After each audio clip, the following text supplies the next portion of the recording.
Alright, episode 15, we're back, baby. My name is Amir, I'm your co-host with Gaurav.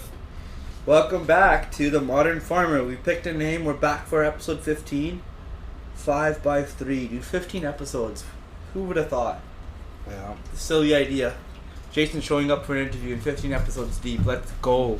Today we're trying wine. We got Bodacious Smooth Red. We've been on a little hiatus, for the past 3 weeks, right? Or 4 weeks? 3 weeks? I think 3-4 weeks, 3-4 weeks. Something. Because I went to California. We never ended up filming that episode. Gaurav ended up going to Tomorrowland in Germany. That was in Belgium. And then the entire week that he's back, it was his buddy's birthday, buddy's wedding. Yeah. And brown culture, Punjabi culture, were literally weddings last an entire week, meaning that there's different events happening on separate days of the week. Not because that's how it works, it's just because there's so many different events that happen in a Punjabi cultural wedding. The ritual ceremonies that have to happen. That's right, they have to happen. So if I were to name you all of them, I'd probably get it all wrong. Nor do I know the order. I just know by the end of it, everyone's drunk, tired, and hungover at the same time. Yeah. But it's a good thing, and I was actually just a part of it too this summer for one of my good friends' wedding. And I'm going to be a part of it myself. I'm going to be the center of it. This is the third one that I've done. More of your friends have gotten married than mine. Yeah, it sucks. What do you mean it sucks? So you're depressed? They just like they go down like freaking pinballs. That's it. Yeah, they're just gone. So what are we talking about here? I don't know. I won some awards. I'm drinking water. I was watching YouTube. Yeah. 2 Chainz has this thing like where he drinks like really expensive, or he does like eats and drinks really expensive stuff On this podcast? on YouTube, and he drank $100,000 water. $100,000. Yeah, $100,000. Okay. Wait, so how much is this wine that we're drinking? So I went to a liquor store that has their wine, dropped off some wine, then I ended up buying some wine because I had this great idea. Everybody's talking about canning wine. We had an episode about canning wine. So let's do a taste difference. Let's do it. We have a bottle of wine here, and then we have cans of wine over here. I'm excited. So let's taste if they taste different. I never had can out of a wine. I never had wine out of a can before. Me neither. Ever. Me neither. Bodacious Smooth Red. Yeah. So we're looking at a variety. What is this? Bodacious Smooth Red. I guess Bodacious is the name of the company, or is the name of the wine? So we'll find out here. Name of the company, Smooth Red. So this is, I guess, their red wine. It's more of just targeted as the average wine drinker that likes red. It doesn't say Merlot, doesn't say Cab Sav, or it doesn't have the varietal on it, nor does it have the year on it. It says Smooth Red. That's all it is. Which is usually a blend of different red wines. Is that essentially what we're looking They're at? like leftover, and they decided to like add stuff to it to make it palatable. What does the title mean to you right off the rip? Bodacious, it's like, it seems like feminine. Okay, I was like, oh, I got some Bodacious wine. I'm not sure that doesn't really hit on the masculine. It sounds tasty too, like, you know. But bodacious. it does, yeah. So it doesn't really hit on the masculine. It sounds more like, like a. It sounds like it's crunchy and tasty. Crunch? Crunchy and tasty, This like said bodacious. crunchy to wine. Yeah, of course. Okay, so it's 12.5% alcohol, like just an average red would be. 750 milliliters. And on the back it says, with aromas of raspberry and blackcurrant, carefully crafted from fully matured grapes, harvested at the peak of ripeness. And that's all it says. It's So- full-bodied. I think it's a good time to point out the difference between the packaging. Yeah. Look, obviously the packaging has a can on there versus a bottle, right? So we have to, just to make this clear, my brother's holding a box that has 4 cans in it, where I'm holding a regular bottle of wine, 750 milliliters, that you associate with the dry, wine. Yes. So now he's comparing the box. So tell us more, a bit more. Let's about look at the packaging. Yeah. So, which side's the front? I mean, they could all really be fronts, but the front says Bodacious Smooth Red. It says 4 times 250 ml, 12.5% alcohol. Mm-hmm. So basically, there's a liter of wine that I'm holding in my hand, and then if you look at the packaging, like on the back of that, they had like tasting notes and stuff. On the back of this, it says for all of your wine moments, and then it has pictures that say camping, picnics, backyard, patio. So this is basically like taking beer out to like a picnic, but it's wine. That's how it's packaged. And it says rich, bold, juicy, full-bodied, with aromas of raspberry and blackcurrant, which is exactly on the back of that. the bottle, carefully crafted from fully matured grapes harvested at the peak of ripeness. I think that they should have went just with the regular fishnets, whatever these things are called, the rings around the beer cans. I think she should have just went with that, because when I'm looking at comparing this with current culture and what I see on social, I see people taking pictures of their cans in their hands, which I'm sure you could, opening this box up and doing it with your hand. But when you walk through the liquor store, and I was there obviously the other day because summertime and we drink alcohol. I'm not alcoholic, but I do drink alcohol in summertime. Let's just make that clear right there. So I was walking through the liquor store, and I walked through the cold section where the nudes were and the neutrals were, like those drinks which aren't hard alcohol, but they're they're like sodas. Like it's like a vodka soda with a flavor, like a lemon flavor or peach flavor. Yeah. And I always see those with my friends taking pictures or Snapchats of those and holding a bottle. So I would associate, if I would walk through a liquor store, like my unsubconscious and like my motor senses, if I saw that in an open setting without a box around it, that would click for me. If I see this in a box, it's more pretty, it's more well done, but like keeping it simple and stupid, I think that having it in a can and in front of your face is more an effective marketing tool sitting on the shelf opposed to having it in a box. My initial setting. However, this box is freaking gorgeous. So I'll let you ramble for a while, but when I was at the liquor store, they had one single cans. Yeah. And they had the box cans. Wicked. So you could buy them in singles and you could buy them in yes. The singles the same size? The singles the same size as whatever's in here. Yep. 250 milliliters. But they're like, I looked at two different companies, they're anywhere between $5.50 and $7.50 for a single. Sure. Yeah. But like I'm talking about, you know, the fish, I don't know what the hell it's called, the rings. You talk about plastic the rings. rings Oh, I that sold understand. around. But that looks cheaper, dude. Does it look cheaper? It looks way cheaper. So the bottle itself was $12.50. The bottle of Bodacious yes. Smooth Red, right? This company is from...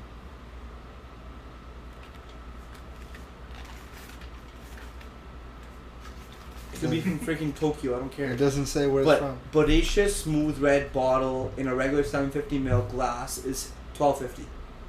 Very good price point. Yes. Awesome price point. I think it's between $12 and $15. Okay, so how much was the box? This is 1 liter. Yeah. So it's more wine than the bottle, right? And it's $19.20 something. Plus tax probably. They should have freaking put a picture of a wine bottle on there and half of it or a quarter of it on that thing. But I feel like this caters to a totally different demographic. This bottle is like engineered for people between like 30 and above. This is for like 19 to like 30. I think price matters, but from my perspective, the can is not more expensive. It's just more volume, so you have to charge more money for it. I think would make sense. Because that's one of the biggest hurdles we have in regards to canning your wine. It's just the price point jumps so high when you're purchasing one can. Do you know what I mean? The price point jumps so high when you're purchasing one can. Basically, the cost of production for the canning wine is probably a little bit more than the bottling. Why should the customer care? It doesn't make sense though. I know it sells convenience. But the customer cares because you pass off the cost to the customer. Whoa, say that again. You pass off the cost to the customer. Like, you can't sell this can if it's 750 mils for the same price as this if it costs more money to make. No, I understand. Yeah. I understand. We gotta figure it. I don't know if it costs more money. I have no clue. I have no idea. Let's crack this thing open. Let's go through the opening experience. Let's do the bottle first. Bottle first? Do the bottle first. Okay, you want to talk about it? So it's screw cap. It's not cork. Really easy to work with customers. Better for the wine than corking. Basically, you don't need a corkscrew. No one has a corkscrew anymore. It's I disagree. I think better. Oh, buddy, I've done so many wine tastings. People don't buy the wine when it's corked because they don't have a corkscrew. But. If people are wine connoisseurs and they really want to know more about the wine that they're drinking, they will actually sniff their corkscrew and smell it to know that if it's gone bad or not gone bad before they drink it. That's the problem with corks. The wine goes bad with a cork. With a screw cap, that happens 0.001%. Red wine can be aged, correct? Right? Yes. So corks provide the ability for it to oxidize, so the oxygen and the chemicals to go up and through it. This has the same technology. The screw cap can do the same thing. Yeah.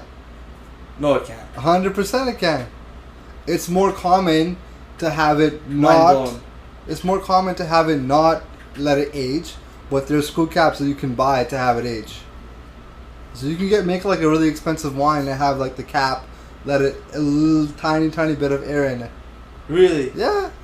Because we were just at Robert Mondavi. We went at Nappa Valley, went to Robert Mondavi, right? Yes. And I went through. It was a $45 experience. Me and Maan, my fiance, went through the wine tour experience.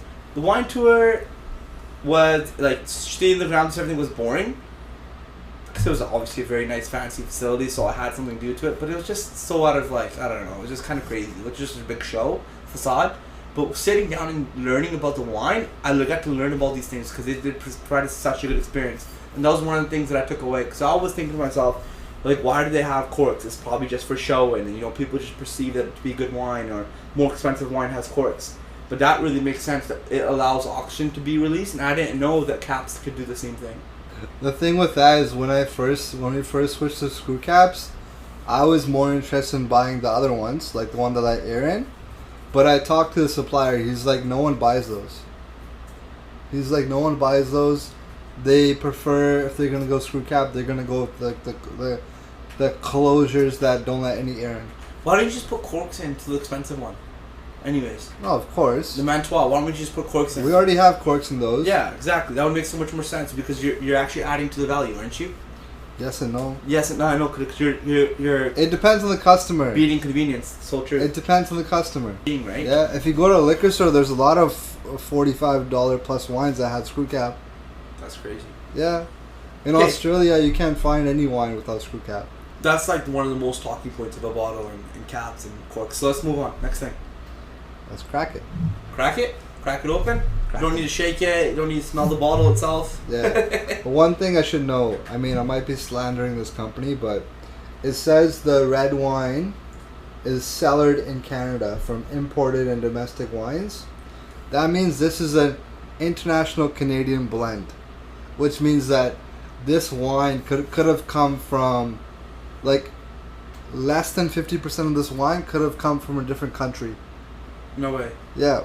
So it's called an international cellared blend or something like that. ICB, I think that's what it's called. Maybe that's wrong, but there's some sort of term like that. So that means like this is like a giant company that imports that wine, but all they do is they get like 51% Canadian wine and put it in this. Shit, maybe it's not 51-49, but it's definitely majority Canadian wine, minority other wine. Why do you think they do that? It's because it's just cheaper grapes or cheaper wine? Yeah, cheaper. More cost effective. Cheaper. Yeah, you can go to, like I was in Spain, you get a wine, you get a bottle of wine for under €1. That's crazy. Right? Okay, crack it open. Let's do it.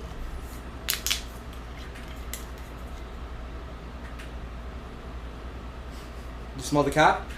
Yeah. It smells like the wine. I don't think that smelling the cap really has anything to do with it. No, I don't think so either. Smelling the cork may have.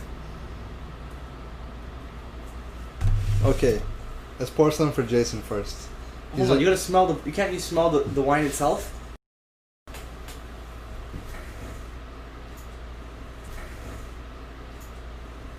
You don't smell much. You need a decanter. So for red wine, are you supposed to let it sit? After it's been cracked, let some of the oxidation or whatever. You smell like red fruit, like cranberries. That's what it smells. You smell a little bit of it. But yes and no. Like there's fruit flies. The fruit flies love this place because it's a winery. Okay, so you got to get over it. Okay, crack it. Pour it. There's actually 4 tanks right now that are open because I didn't have time to clean the lids. I think that you're drunk right now. So you can no, I didn't drink any wine today.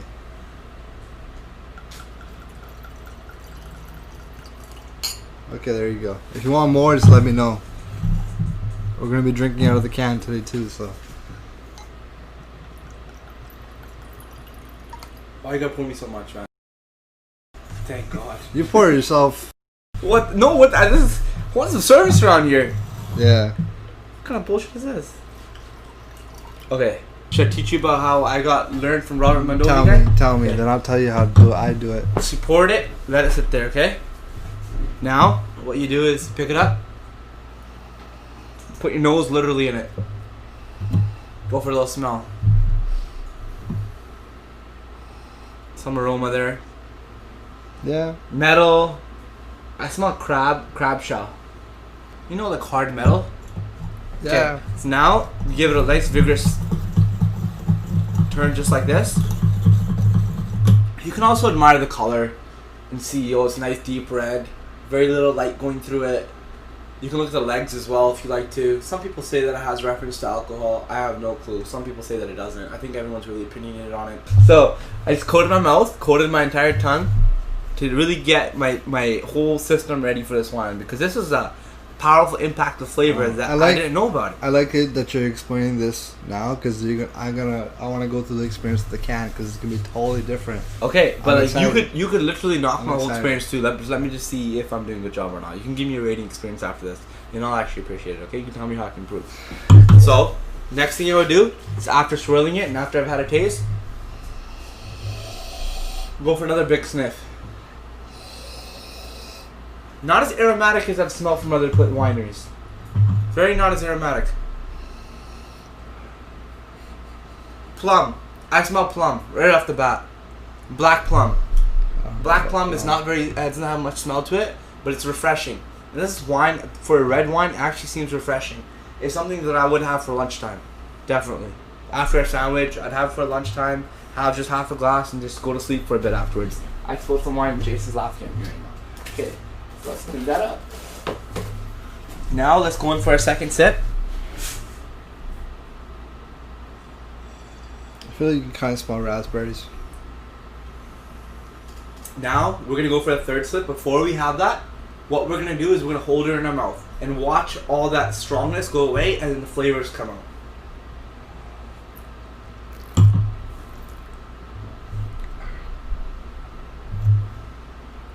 I taste orange. There's like orange peel.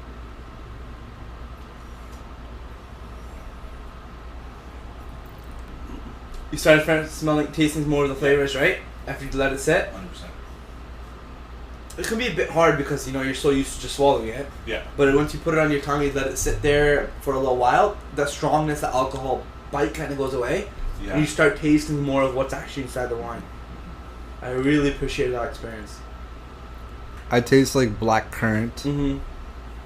It's just a good mix of fruit, right? Yeah. It's easy drinking. Like it doesn't bite you. That's the whole point of this wine. It's like, drink it quick. I like it. Get drunk. I like it a lot. Yeah.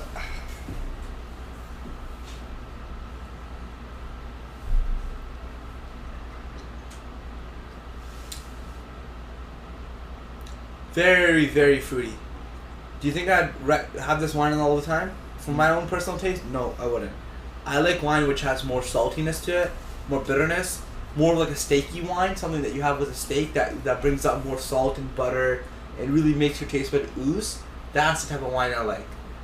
I don't know if that really makes sense to you. But our Montois really has it in it. You know what I mean? It has a strong finish that stays with you, lingers for a while, and actually changes throughout the finish. This doesn't have that. This is more of like an immature young wine, right? This is a wine you drink to get drunk. Mm. It's a wine for people who are 19 plus. Mm-hmm. You go to a liquor store, you're looking to spend under $20, you're going to buy at least 2 bottles of this wine. Hell yeah. Yeah, that's the type of wine is. You sell a lot of it. Like, everybody knows Bodacious. Like, you go to liquor stores, they have stacks of Bodacious at the liquor stores because it sells. Hell and yeah. This is a wine that, sure, you're on a spectrum where you like that salty, buttery, big wine. That's right. That's right. As this person's on a perspective, this wine is on the whole other side where it's like, you drink it quick, it doesn't taste like much. It's easy wine drinking. That's where you drink a lot of it. I know. Yeah. That's so true. Yeah. It's like, do you want to sell 5 bottles that are $50? Or do you want to sell 20 bottles or you want to sell 50 bottles at $12. Yeah. Right? I'd give this wine a score out of 10 without using 7. I'd give it 4.5. That's a fail, right? I really want to give it a 6 though. I'd give it a 6. It's definitely not a 7. It's not a 7, no way. You can't pick 7, it's not an 8. It's not an 8, no way. Yeah. It's a 5.5, this wine. 100% it's a 5.5. Yeah. It's passable, does the job, you can drink it when you want to. Don't make big fuss about it. Like, Everybody will enjoy it. Definitely drink shittier wine. Yes. But you can definitely drink better wine. I drank horrible wine I drank horrible Syrah the other day. It was so cheap, it was $11, and I was like, man, I just want to buy a red bottle of wine. It freaking sucked. Where was it from? I have no clue. But it was a Syrah. And I've had good Syrahs before. You know where you get Syrah from? Australia. Australia. Get the Syrah from Australia. Get from Australia. What do you rate this wine? Barely above 5. Barely, right? Taste wise, barely above 5. Sales is probably a 10. But I really like the package, don't you? Like, you're spending way more money on the packaging than actually making the wine. Yeah. Crack open the freaking bodacious I feel like cans. one thing you missed was the color. I talked about it, buddy. The color is really important when you make wine because you can tell what kind of job they did it with the color. I honestly don't care about the color. No, the color. Racist. The color tells you from a wine making point of view. Yeah. What kind of job they did and what kind of grapes they used. So what do you see there? Because the average consumer has no clue. Obviously not, but like the color is thick to the point that you can't see inside, but it's still light. Like if you look at the edges, it's still like a bright red. Yeah, that's right. Which means like it's almost like a new wine. Because like an older wine, it's usually like brown because it mellows out. Yeah, so it's really young, it's immature. How about I open it this time? Because you can taste it. How about that? Okay? This is the type of stuff that I buy. I'm over here just trying to party. Okay. Yeah. It looks very similar to the bottle. White cans with burgundy red, pinkish fonts. Okay. The wine it's kind pressurized because when you're pressing it, it has a little bit of carbon dioxide or something inside there to kind of really pressure it a bit. So I'm gonna go for the. You ready? Listen carefully. That was a solid noise. That was a solid classic noise. It's like popping cork. That was a solid noise. Okay, one for smell. You want to go for a smell? This smells like nothing. Literally nothing. So look at the experience between the glass and the can. Compare it completely. You can't see the color, right? You can't smell it. You're looking at stainless steel, like you're looking at aluminum versus looking at the wine. So it eliminates smell, it eliminates sight, and it pretty much eliminates like the experience of holding a bottle and enjoying it. Okay, Jason and I are gonna crack ours too, and you already have. But it's all about camping, picnics, backyard, patio. And convenience. It's portable, chills quickly. Tell me, sir. Now, what's next thing to do here, sommelier? Just drink it. Just How am I supposed to drink it? Like, just sip it. Like, okay, if it's really giving you convenience, you shouldn't have to have a glass. Holy shit! I just drank wine out of a freaking can. It hits harder out of the can, man. Oh, it tastes way worse. Tastes freaking crap out of the can. It tastes way worse. Hit my back of the throat. Maybe it's the way that I'm drinking too, because if you're pouring it right to the back of your throat, it hit it harder. Am I wrong or? That's the whole experience between the glass and the can. Yeah, so true. Right? That's what I'm talking about. Like you control the experience someone gets with the can, but it won't be the best experience. Because all they're doing is squigging it back. Jeez, I can't drink that stuff, man. Right? It's not good. So he wins.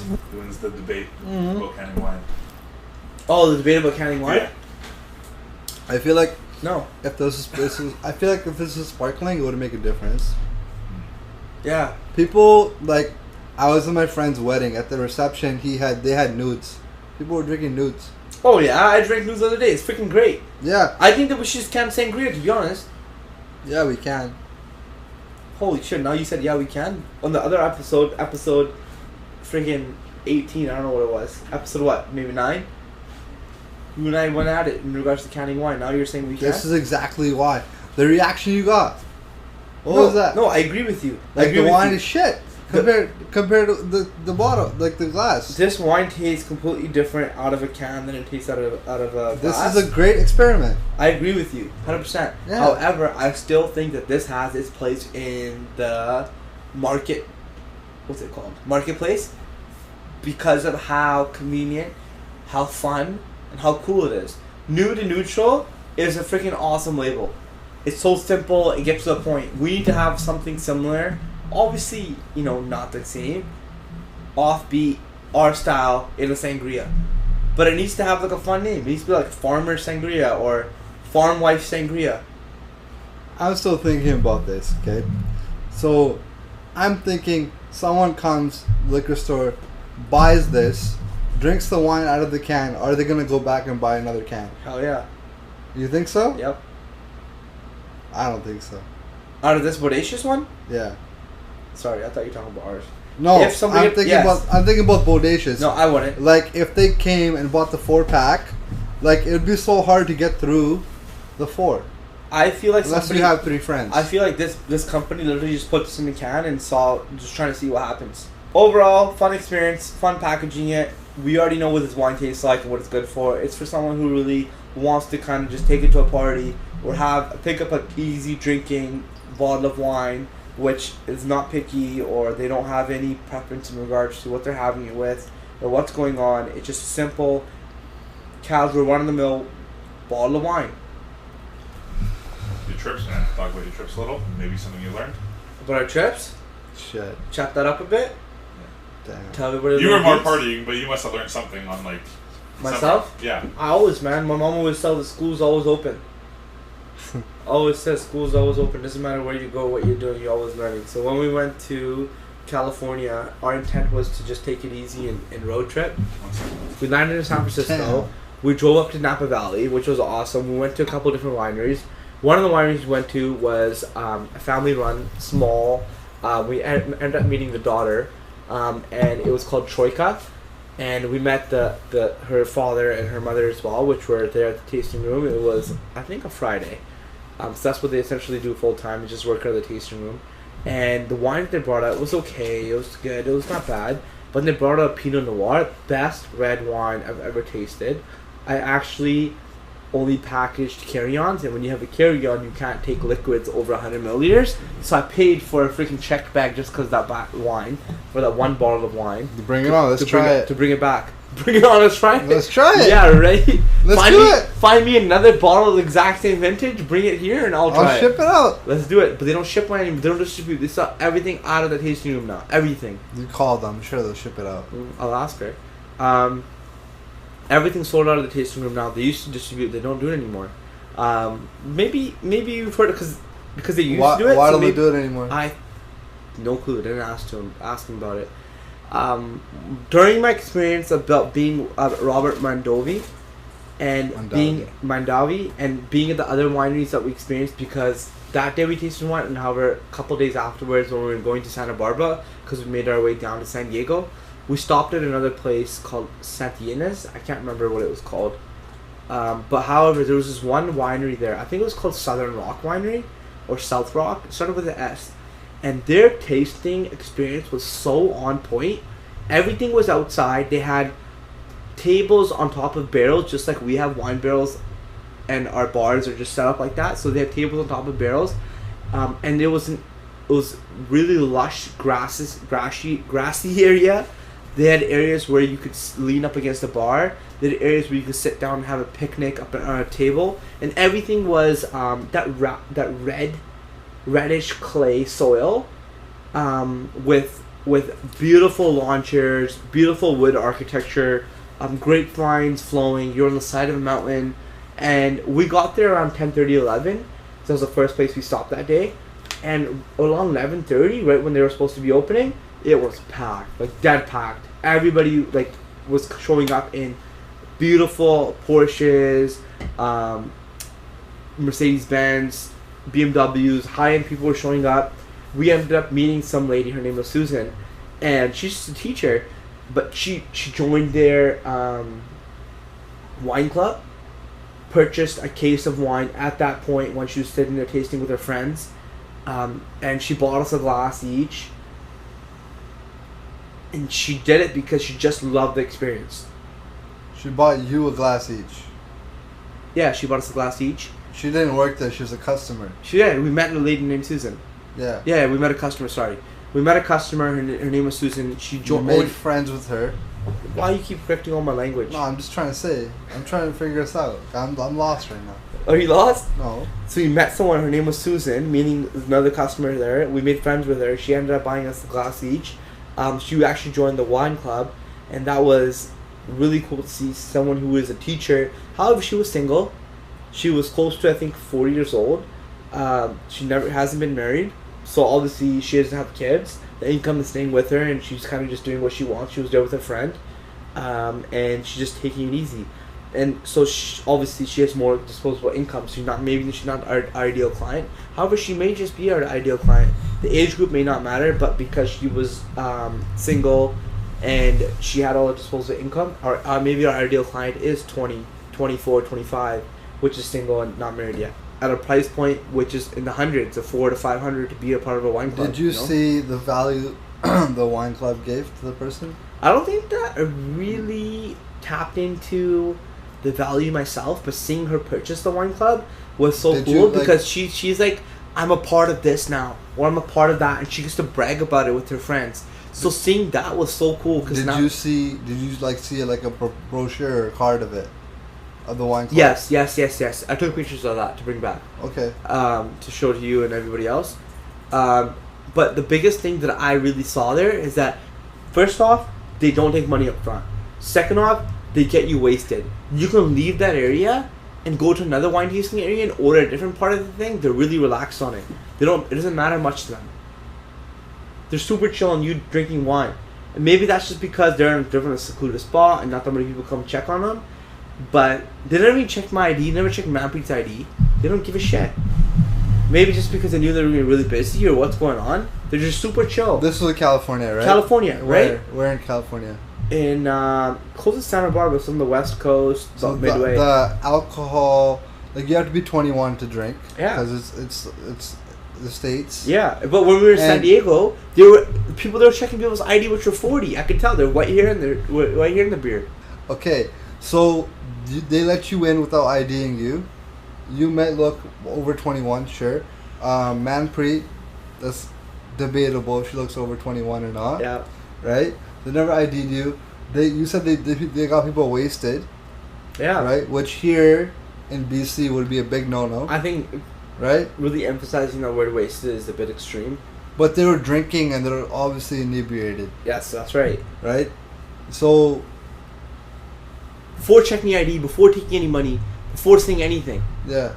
They just, what do you want to try? Let's do it. They're super personable. Super down to your level, offering you drinks, go have a seat, take it easy, don't worry about it, enjoy your glass, take a picture of it, take it easy, chill. I get it. But they couldn't do that experience in a tasting room. They had it all outside, all in the open, beautiful area. It's freaking California. How many days of the year does it rain there? Very little. They're in a drought.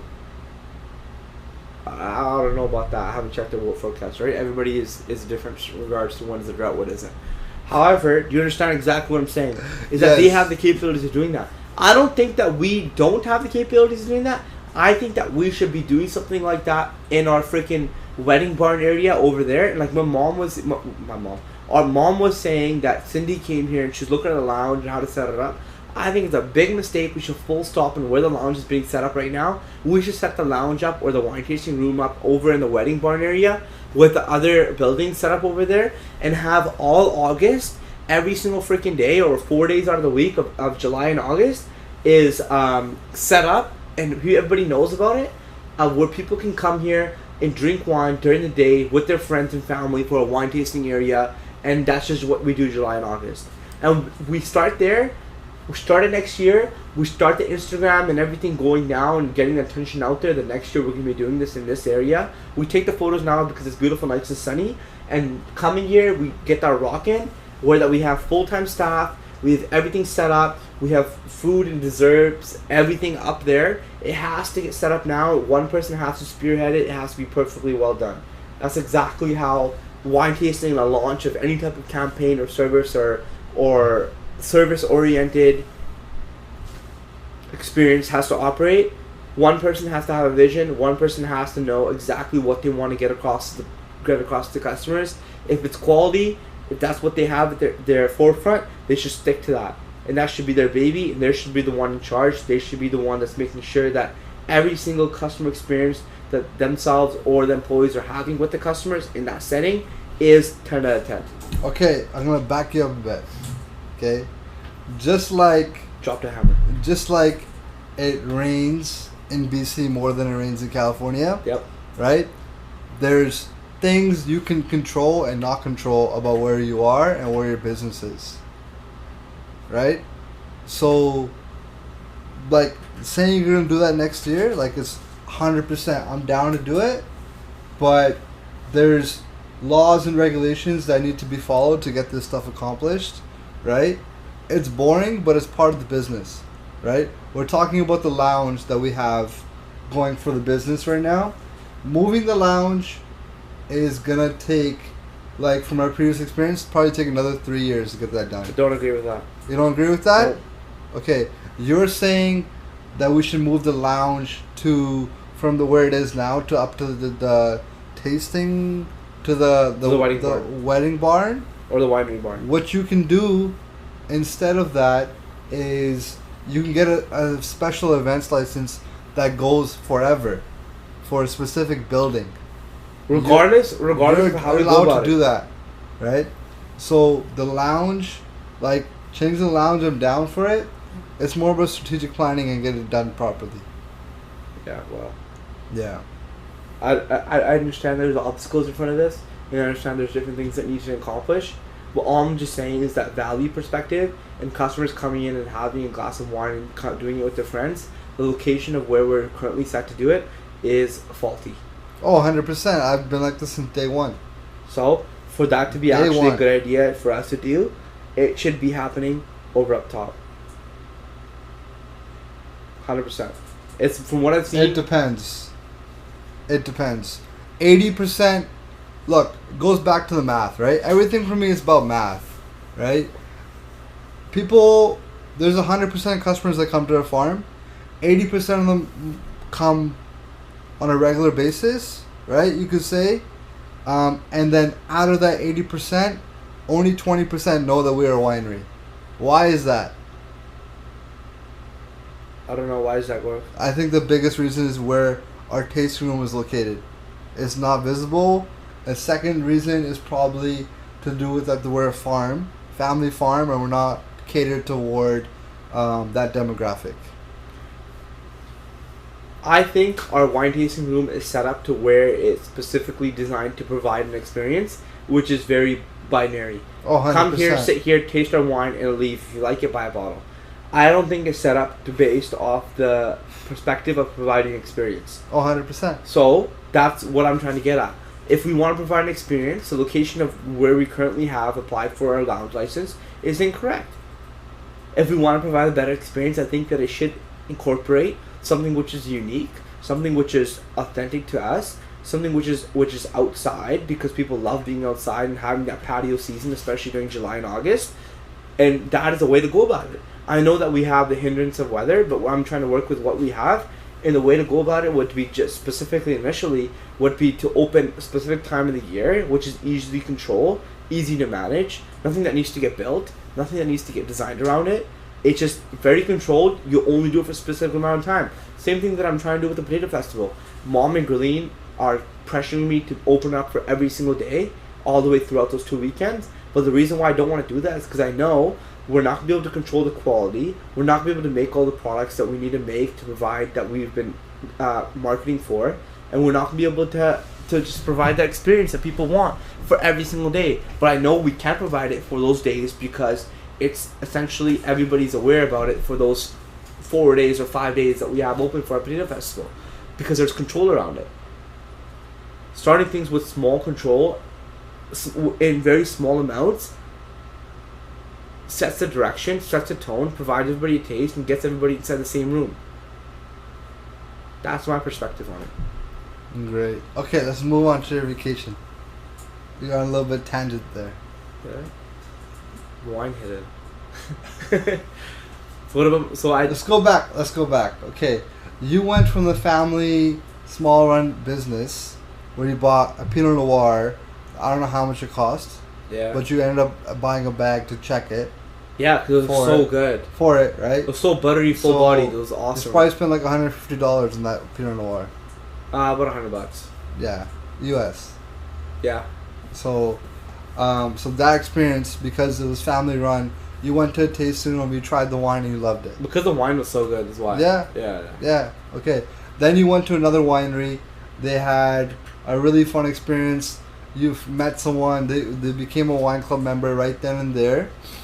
That really excited you about the winery, and it said, "Oh wow, this winery is doing a good job. They're getting this teacher to spend $300 to $400 on the wine, and they're doing a great job." And then you went to Robert Mondavi, and you saw that they're a very commercial winery. They just kind of put you through a wine tour. They tell you specific facts, and then you go try the wine.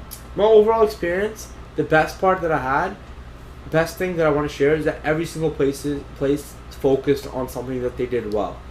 The place that I went with Robert Mondavi was the wine tasting. It was unreal. It was so cool. I recorded the whole conversation. I can send it to you. The place that I went to, that Southern Rock place, it was such a beautiful setting to be in. And Troika, the wine was unfreaking believable. It was so good. Better than both of those places. The Troika wine was so good.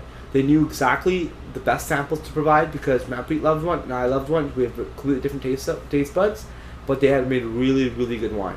So I thought that was awesome. They didn't really focus on the tasting. They didn't focus on the experience because it was just a regular old tasting room, but the wine was so good. So that's my biggest takeaway, is that every single place that I went, they were successful because they figured out what they do well and they stuck to it. They focused on their strengths.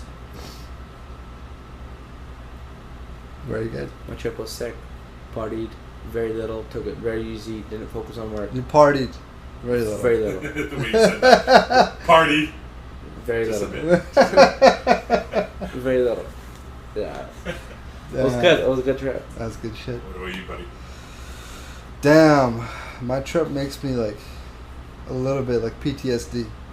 I get a little bit PTSD from my trip. What happens? Oh my god, man. Basically, it was my friend's stag, right? My friend has the genius idea of having a stag for 1 week and going to one of the craziest music festivals in the world. Yeah. And then coming back the same day, going to his first event for the wedding, and then going from there to the wedding week. Freaking nuts. This guy's an animal. We made it through. We're okay. Nuts. But I have PTSD. Okay? The first 2 days went to Amsterdam. We did everything you usually do in Amsterdam. Yeah. You know? Like, to kind of tell you other stuff we did. There's other things that were amazing. Like, we were sitting at, like, the canals in Amsterdam. This random guy comes in a boat. He's like, "Oh, do you want a boat tour?" And there's, like, 8 of us. And we're like, "Hell yeah, we want a boat tour." And they took us for a boat tour. Took us underneath random places. And we had a blast that day. We were there for 2 nights. Then we took a train to Belgium. Belgium. And then that's when it started with the festival. The festival, like the way they do the festival, like you're spending over 4 figures. Like not a lot over 4 figures, but 4 figures to get a ticket. This ticket includes multiple things. Like it includes like your train ticket to the festival. Mm-hmm. Like you get to the train station. The people from Tomorrowland, they have this whole section to themselves. They give you a package. In that package, you get your bracelet. On that bracelet, you buy pearls. It's like it's like buying like market money, but you're buying pearls to put on that bracelet. And everywhere you pay in Tomorrowland, you're paying using that bracelet. So, like you spent like, I don't know, I spent like 350 pearls when I was there, and it goes from Canadian dollars to euros to pearls, and obviously Canadian dollars to euros is like $1.50 more, and then the pearls were like another $1.50 more than euros. So you're spending a lot more money than you think you're spending, because you're spending like 5 pearls on like your food, but you're also spending like $15 Canadian on your food. So I found that really interesting. Right when you get in, there's like this giant lineup. You have to go through. They like drug search you. You can't have any drugs in the festival. You get your tent. You have to go to your campground, set up your tent yourself. Right? There was 6 of us, and we set up the tent, had fun like doing that, and then the music festival starts right away. Like the first day is a Thursday night. There's this thing called a gathering. So it's literally like there was 250,000 people going to this festival that one weekend, right?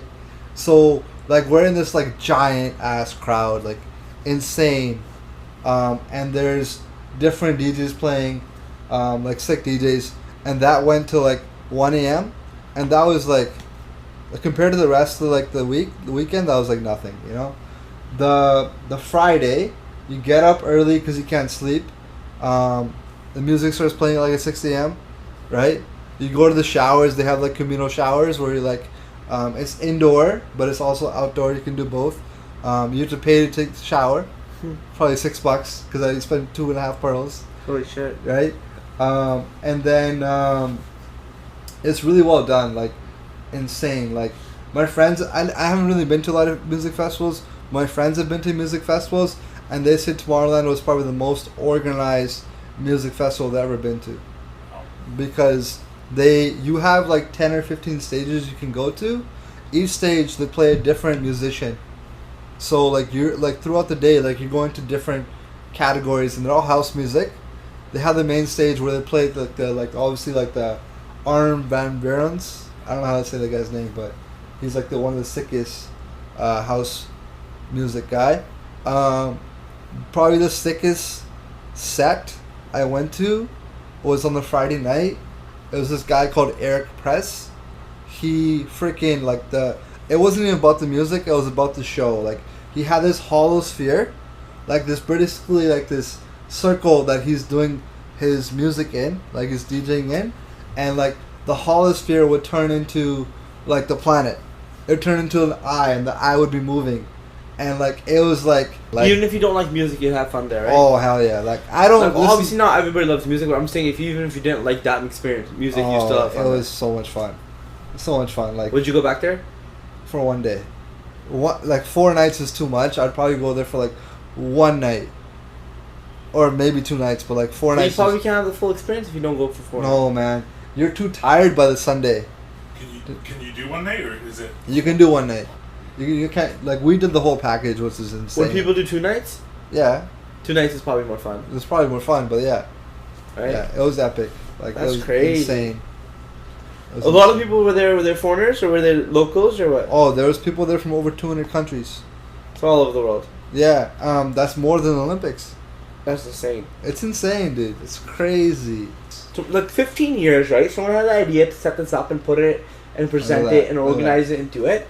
But look at the growth curve that these people have had over 15 years. They've had 250,000 people, like you're saying. They're all paying 1,000. How much money are they paying just to attend this festival? 1,000, 2,000, 3,000? How much? Yeah. What would you think the average outward cost would be Canadian? Like we spent over $1,000 Canadian each to attend. Just to attend, like not including. I understand, but while you're there, you spend how much more, maybe? Oh, I probably spent $500 more. So say $1,500 over 250,000 people is close to $400,000.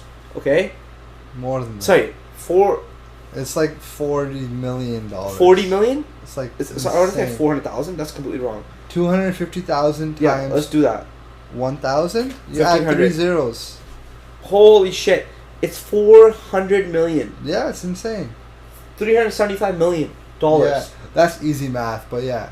That's obviously easy math. Yeah. Like the math could be completely swayed in one way or other way, right? Yeah. But you're in the hundreds of millions. Easy, right? There's no way that this music festival with that many people is not making that kind of money with $1,000 each person spending Canadian. Okay, crazy. But I'm just giving you an understanding that 15 years have passed. This music festival has gathered so much attention, so much awareness to where it is now. They've really or whoever had the idea really poked the world in a certain way which really made sense. If you're stuck with a business and you're doing it and you're doing it and you're doing it and all of a sudden 20 years pass or 10 years pass and you're not seeing some sort of success which you want to see, you better move the shit on. Maybe. Yeah, but then on the other side of my perspective, I'm thinking that what if maybe that's what you really want to do and that's how you want to spend your life, is just kind of netting $60,000 or $100,000 a year. It's like wine. It depends on who you are. Exactly, depends on exactly who you are. So, from my perspective, I want the world more. Maybe I'm just filthy greedy, but each their own, right? I'm not saying greedy, but like I think that my perspective, I would love to make a lot of money and have something which is globally renowned for what that company stands for and it provides to people. And where we have been brought up and where what we are currently doing has to do with commodity sourced revenue. Everything is based off of agriculture, which is in the commodity. It's make something, sell something, make something, sell That's something. right. Make something, sell something, make something, sell something. It's not drop shipping. It's not an app. It's not Uber. It's not anything that is currently in modern social construct of news. Like, it's not an IPO or anything. So I'm always trying to figure out in my brain cells is how to take something and really blow it up to where it is. Currently, we're in the thick of strawberry season. We can literally pick 250 flats a day, which is, you know, a good $15,000. You're making $10,000. You're making in revenue of sales right out the door. That's being wholesaled to our local clients. Being that level is accomplishment, and I'm proud of where I am myself today. But I'm trying to figure out how to really take that and to make $25,000 a day. You know, doubling that, tripling that, and making that kind of money, and making it consistently in different parts of the business to where I'm happy with it for myself, for my family to be, for my current family, for everyone around me, for my employees. And it's super difficult because of the different complications that we have for it. And I can speak to it only for what I know, right? And so what I'm seeing right now for strawberry season is that there's a surplus. I'm calling all of my current buyers that were wanting berries in the middle of July when no one had strawberries, and I'm trying my best to sell all the berries that we have, and we're gonna thank, you know, grace of God, where everything's gonna be sold.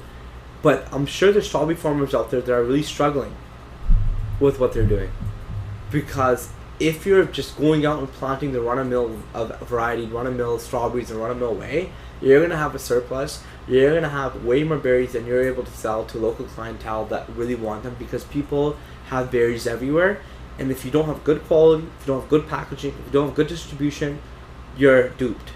People won't buy from you. People won't want your berries. People won't eat your berries. Maybe they will the first couple of times, but they won't be able to sell the berries themselves. And if they're not able to sell the berries, who are you as a farmer? You're not doing a good job. So it's so difficult from that perspective of looking at a commodity base. So how are we supposed to really, you know, reinvent the wheel or reinvent how that's done? And there's only a couple of ways to go about it. And I do think that we're doing it, but there's obstacles that come into play. And that really makes you think about, man, how are you really spending your time in your business and what you're doing?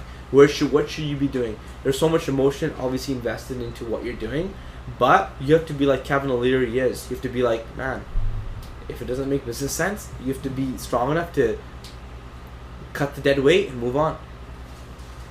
Business is competition. Competition is war.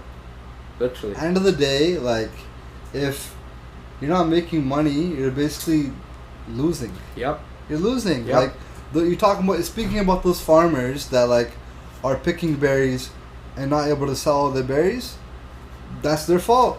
100%. That's their fault. 100%. And, like, you've innovated to sell to consumers that resell your product at a higher margin. Yep. Versus all these farmers that are still doing the same thing they were doing for 50 years. Now it's not working anymore. Right? Like, we literally have farmers that come to our place. It happened the other day. It's like, oh, can you take my raspberries out and make for wine? I'm like, no, we don't need them. Because they can't sell them to somewhere else. Like, the cannery or the processing plants will stop taking them. Which has happened all the time. Right? There are farmers which are calling us and saying, "Are you able to take our raspberries like literally every day or every other day?" Where the raspberries and strawberries. Yeah. The blueberry price right now that they got quoted from machine is 60 cents. Yeah, it's shit. A pound from machine It's picked. shit. That's crazy. You're making like nothing. Nothing. And Yeah. people who have 100, 200, 300 acres maybe are making something on top of it because of scalability. But if you have 20, 30 acres, good luck. It's still they're stupid too, because I'm not saying like in a bad way, but like they like the way the traditional farmer thinks is cash in, cash out. Yep. It's like, oh, they have cash on hand in the summer. It's like in the winter they're gonna be broke because they spend it all. They don't budget properly, right? Because like, oh, they're selling all these berries now, but like, are they really making margin on those berries, or are they just breaking even? No, because they're unaware of their cost of goods sold. 100%. That's completely what it is. Yeah, and then if you're in a business, like you can't do that. No way. If you're in the business of making money, you can't be doing that. That's 100%. Yeah. But it really makes me think of coming back to Tomorrowland, that they've scaled to the way they are. Oh, they're massive. And how are we supposed to scale to where we are? That just boils my blood daily. I think about it on a daily basis. Slowly of how to really get there. And I think back to like where you and I have really got involved in the business, and it's been from Nappa from 2014? Yeah. 2015? 2015 really got bit the market hard, right?